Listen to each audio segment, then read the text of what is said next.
Bonjour à tous et bienvenue sur ma chaîne Leka TV. Bienvenue. Je vais vous expliquer en quelques mots qu'est-ce qu'il y aura donc sur cette chaîne. Il y aura principalement des threads d'horreur, des histoires paranormales, des enquêtes criminelles. Tout ce que nous aimons et tout ce que vous aimez sera sur cette chaîne. Et on va commencer tout de suite avec la première histoire.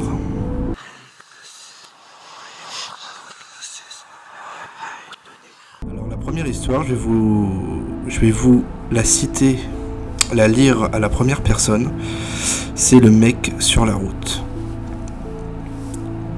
Il y a pas longtemps, je rentrais de vacances en voiture et un mec avec mes habits tout déchirés s'est imposé devant la voiture. Il faisait jour, donc je l'ai vu. J'ai tout de suite freiné et suis descendu de la voiture pour demander au gars ce qu'il se passe.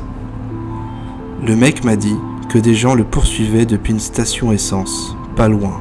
Il s'est fait agresser, d'où ses habits déchirés. Pour l'aider, je l'ai donc déposé à un aire d'autoroute, pas loin vu que j'étais sur l'autoroute pour rentrer chez moi. En remontant dans ma voiture et en disant au revoir au mec, j'ai vu sur son cou un tatouage de tombe qui faisait assez flipper. En rentrant chez moi 1 heure après, j'ai retrouvé à l'endroit où le mec s'était assis dans ma voiture un mot et un couteau. Le mot disait « Merci, maintenant je te suivrai partout grâce au traceur caché dans ta voiture. » Après avoir vu ce mot, tous les jours je regarde derrière moi par peur de revoir ce mec.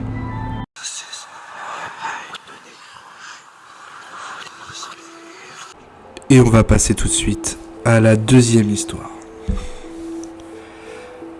C'est l'histoire de Sarah qui a 22 ans. L'été dernier, j'étais parti en road trip avec un ami et nous n'avions pas de véhicule. C'était uniquement en autostop. Un jour, nous étions sur Paris. Nous avons passé le jour entier à visiter la ville et nous n'avons pas vu les heures défiler. Le soir tombe assez rapidement et nous n'avions pas d'endroit où dormir. On frappait aux portes, mais personne ne voulait nous héberger. Nous avons donc décidé de faire du stop pour sortir de la ville. Il était environ 22h30. Jusque-là, tout va bien. Un homme de couleur noire s'arrête et propose de nous prendre. Il avait l'air très gentil, on ne se méfiait pas plus que ça. Nous sommes tombés avec lui. Nous sommes montés avec lui. Et il a proposé de nous héberger pour la nuit. Je regarde mon pote, l'air étonné. Il me fait signe du regard, ne t'inquiète pas, ça va bien se passer.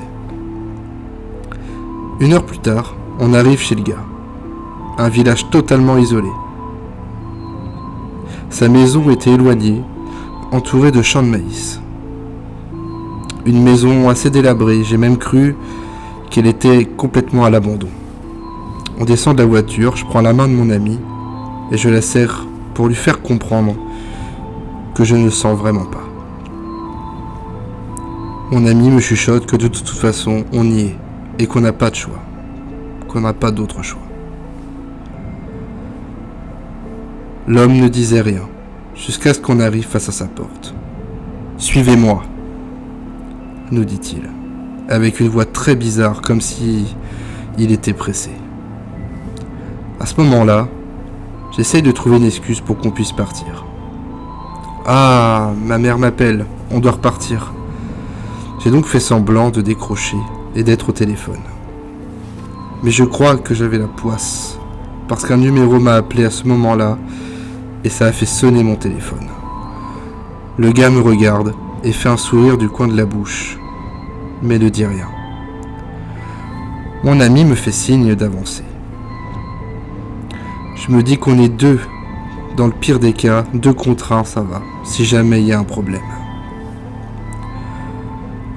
On rentre et le mec nous sert à boire.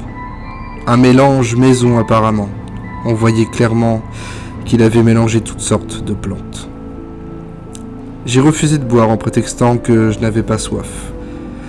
À ce moment-là, il était presque minuit déjà. Mon ami avait sans doute assez confiance puisqu'il a bu le contenu de la bouteille. J'étais pas du tout rassuré. J'avais peur de me retrouver seul avec cet homme et que mon ami soit empoisonné, un truc du genre. Je demande à l'homme si nous pouvons aller dormir car nous sommes fatigués de la journée. Il se lève et ne dit rien. Il se dirige vers une porte et nous indique que c'est celle-ci. On rentre et on se rend compte qu'il n'y a qu'un matelas en mousse sur le sol, sans couverture et sans oreiller. Par politesse, on dit merci, mais en vrai, ça ne m'a même pas étonné vu l'état de la maison. J'étais presque sûr que c'était un squat. Je me rends vite compte que sur la porte, il n'y avait pas de poignée, mis à part à l'extérieur. En gros, une fois que la porte était fermée, on ne pouvait plus sortir. Mais quand je me suis rendu compte de ça, c'était déjà trop tard. Et mon ami était déjà affalé sur le matelas. Il n'y avait pas de courant dans la chambre. Pas de lumière. La seule lumière qu'il y avait, c'était celle de la lune qui se reflétait. Les prises étaient arrachées également. Finalement, je ne me sentais vraiment pas bien. Et encore pire, mon ami était devenu tout pâle, en sueur. Et je me suis dirigé vers la porte. J'ai frappé pour prévenir l'homme que mon ami n'allait pas bien. Mon ami se sent pas bien. Je peux pas ouvrir la porte. Et tout ce que j'ai entendu de la part de cet homme, c'est « Oui, je sais ».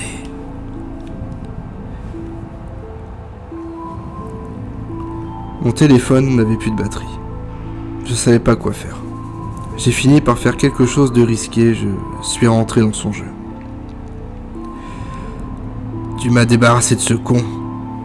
C'est bon, il respire plus. Tu peux venir m'ouvrir, ça m'a excité. J'entends des pas derrière la porte. Il est juste derrière et hésite à m'ouvrir. J'insiste et il finit par m'ouvrir. Alors c'était pas ton mec? J'ai dit que non. Je me suis avancé vers lui. J'ai mis ma main sur son torse en faisant semblant de m'y intéresser. J'ai vu qu'il y avait encore sa bouteille avec sa mixture sur la table. J'ai donc fait en sorte qu'on se retrouve tous les deux sur le canapé, tout en continuant à le chauffer, avec dégoût, mais je l'ai quand même fait.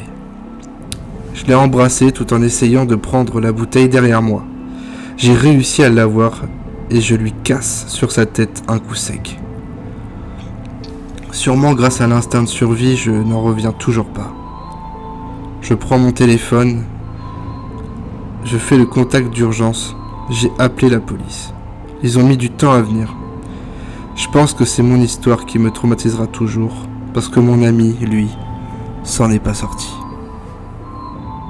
Eh bien, merci à tous et à toutes de m'avoir suivi pour ce nouveau projet pour moi. Je suis un grand passionné de threads d'horreur, d'histoires paranormales et d'enquêtes criminelles. N'hésitez pas à me soutenir, à soutenir la chaîne également. Et je vous dis à tous et à toutes une très bonne journée.